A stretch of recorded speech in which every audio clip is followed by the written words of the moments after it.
God is.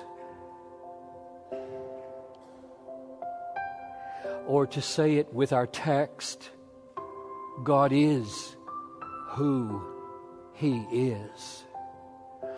Or to say it philosophically, God absolutely is. Period. And everything changes.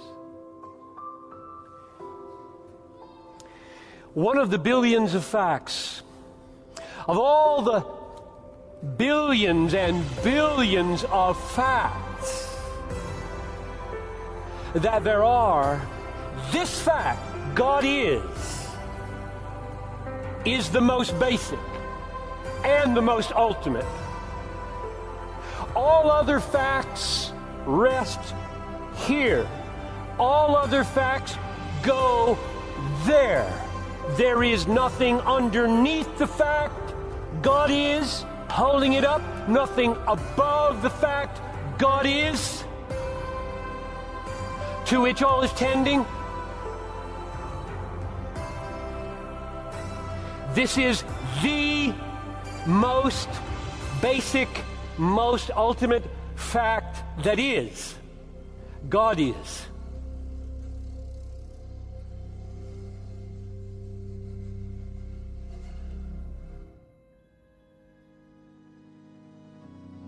We are blown away by the truth that God is. And if you aren't, you're asleep. It is a staggering thought and reality. God absolutely is. This is explosively uncontainable. This is wildly untamable.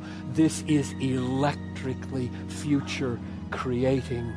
And so what I want to do now is to tell you 10 things that it means.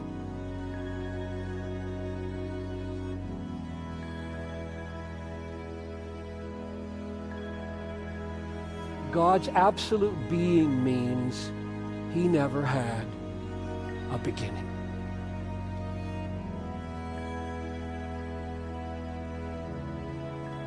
Number 2, God's absolute being means God will never end. He won't go out of being. If He did not come into being, He cannot go out of being because He is being.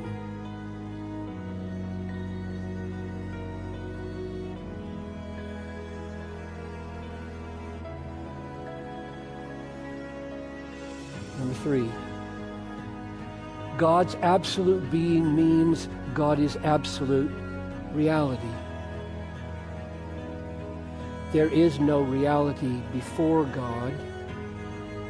There is no reality outside of God unless God wills it and makes it.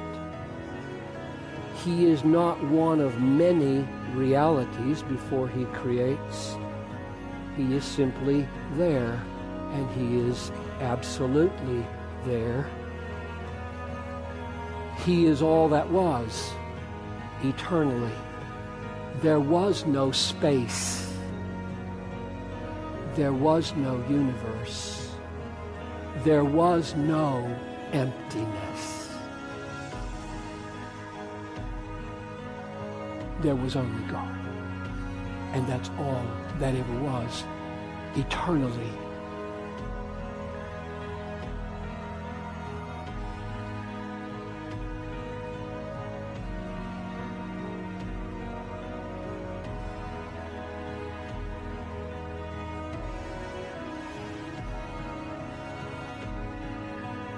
Number 4, God's absolute being means that God is utterly independent. He depends on nothing to bring Him into being. or to support him, or to counsel him, or to make him what he is. That is what the word absolute being that I'm using means.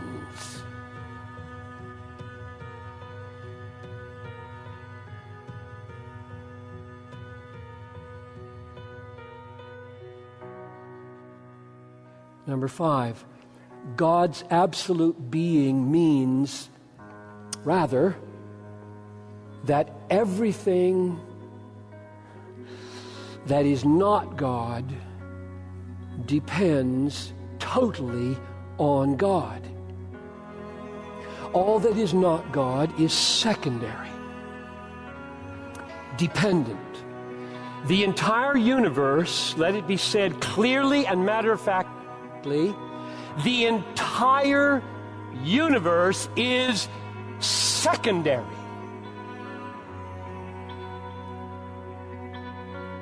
And God alone is primary. The universe came into being by God, stays in being moment by moment on God's decision to keep it in being. It is utterly, totally fragile and dependent and secondary. God holds it in existence every millisecond of its being. If he changed his mind, it would be nothing.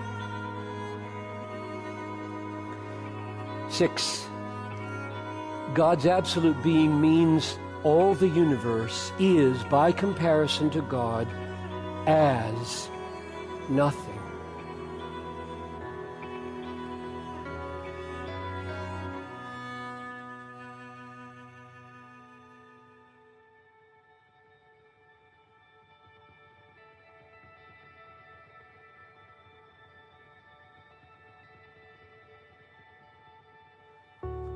Number 7,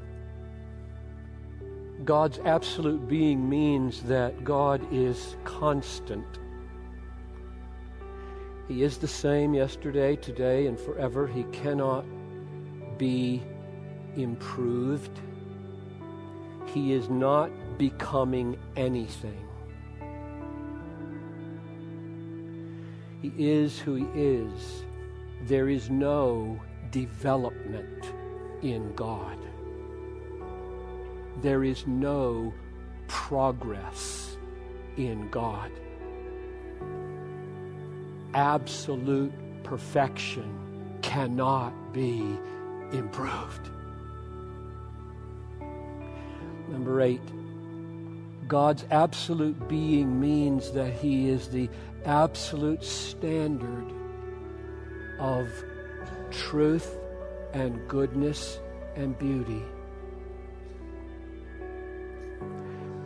There's no law book to which he looks in determining what is right and just.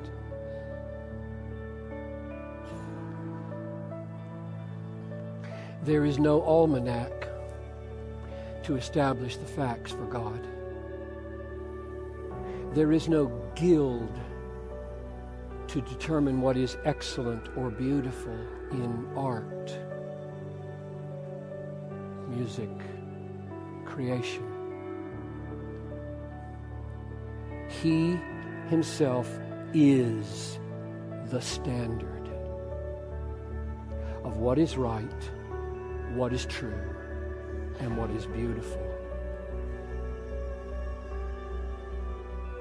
Number 9, God's absolute being means God does whatever he pleases, and it is always right, and it is always beautiful.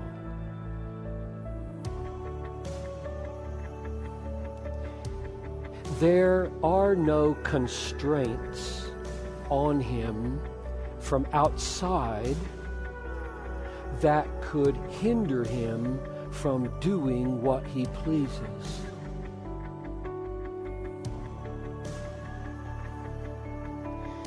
All reality that is outside him, he created, he designed, he governs, as the absolute reality. So he is utterly free from any constraints that don't originate in the counsel of his own will, and therefore being absolutely free, he always does his good pleasure. And it is always right and beautiful. And number 10. God's absolute being means that he is the most important and the most valuable reality and the most important and the most valuable person that is. He is worthy of your highest interest, your greatest attention, your deepest admiration, and your sweetest enjoyments.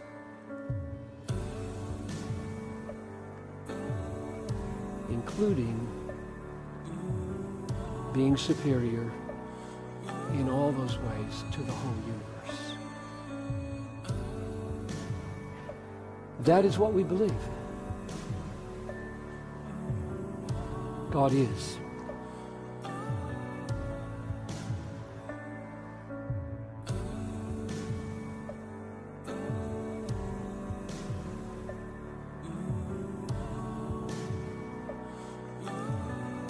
It is wildly untamable, explosively uncontainable, and electrically future-creating reality. God is.